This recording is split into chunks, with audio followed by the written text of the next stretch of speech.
The house loomed at the end of a narrow lane, its windows cloaked with heavy drapes that seemed to smother the light. Generations of Harringtons had lived and died within its walls, each adding a wing, a room, or a corridor that led nowhere. But one object remained unchanged: the mirror. Tall, gilded, and ancient, it hung in the parlor, its glass perpetually fogged with a haze that no cloth could clear. Martha Harrington, newly widowed, returned to the house with her two children, Olivia and Jacob. Practicality had forced her hand. The mortgage in the city was unmanageable, and this house was free. Yet as she unpacked boxes in the dim parlor, her gaze kept drifting to the mirror. "It's ugly," Olivia declared, scrunching her nose as she sprawled across the sofa. "Why don't we sell it?" "It's an heirloom," Martha replied, though the words felt hollow. She didn't know why she couldn't part with it, only that she couldn't. Jacob, quieter and more observant than his sister, stood before the mirror, tilting his head. "It looks like it's moving." "Don't be silly," Martha said, her voice unsteady. The glass shimmered faintly, casting ripples as if water swirled beneath its surface. Shaking off the unease, she returned to unpacking, willing herself to ignore the mirror's pull. That first night, Martha dreamed of her mother. Stern and unforgiving, her mother stood before the mirror, her reflection conspicuously absent. "It sees everything," her mother whispered. "Everything we've done." Martha woke drenched in sweat. The house was silent, except for the faint groaning of its old bones. She glanced at the parlor door, which she distinctly remembered closing. It was now ajar, a sliver of pale light spilling into the hallway. By the third day, the children's complaints began. "I don't like it here," Olivia muttered, shoving her breakfast around her plate. "The house smells weird." "It's old," Martha replied, though she too had noticed the faint metallic tang in the air, like rusted iron. She'd searched the house for the source but found nothing. That evening, as she tucked Jacob into bed, he whispered, "The mirror watches me." "It's just a mirror," she said, brushing his hair back. "It can't watch anything." But even as she spoke, she avoided looking directly at the glass. Every Sunday, the Harringtons gathered in the parlor to read aloud. It was a tradition from Martha's childhood, one her mother had insisted on. Hoping to bring some normalcy, Martha revived it, choosing a book of fairy tales from the dusty shelves. The air in the parlor felt heavy, pressing on her chest.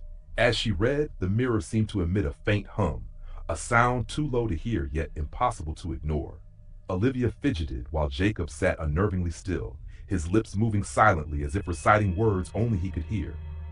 "That's enough for tonight," Martha said abruptly, snapping the book shut. The children fled upstairs without protest. Alone in the parlor, she stared at the mirror. For a fleeting moment, she thought her reflection blinked, a beat too slow to be her own. The first crack appeared the next morning, not in the glass but in the family's dynamic. Olivia, once sharp-tongued and defiant, became withdrawn, spending hours alone in her room. Jacob, in contrast, grew more talkative but spoke in fragmented riddles. "It's not always here," he told Martha one afternoon, pointing to the mirror. "Sometimes it's somewhere else." "What do you mean?" she asked, but he just smiled and walked away. That night, Martha sat in the kitchen with a cup of tea, staring at the parlor door. The mirror seemed to call to her. Finally, she gave in, creeping into the parlor. The floorboards groaned beneath her weight. The mirror's surface was darker, almost black, and shadows writhed within it like smoke trapped in glass. Her mother's words echoed in her mind. "It sees everything." As she leaned closer, her breath fogged the surface. A small handprint appeared, pressed against the inside of the glass. Martha staggered back, her tea spilling onto the carpet. The handprint faded, but the oppressive sense of being watched lingered. The days blurred. Olivia grew increasingly pale and withdrawn, while Jacob's drawings filled with unsettling images, a tall mirror with shadowy figures trapped inside. When Martha questioned him, he simply shrugged. "She's coming," he said once, his voice almost reverent. "Who?" Martha demanded, but he didn't answer.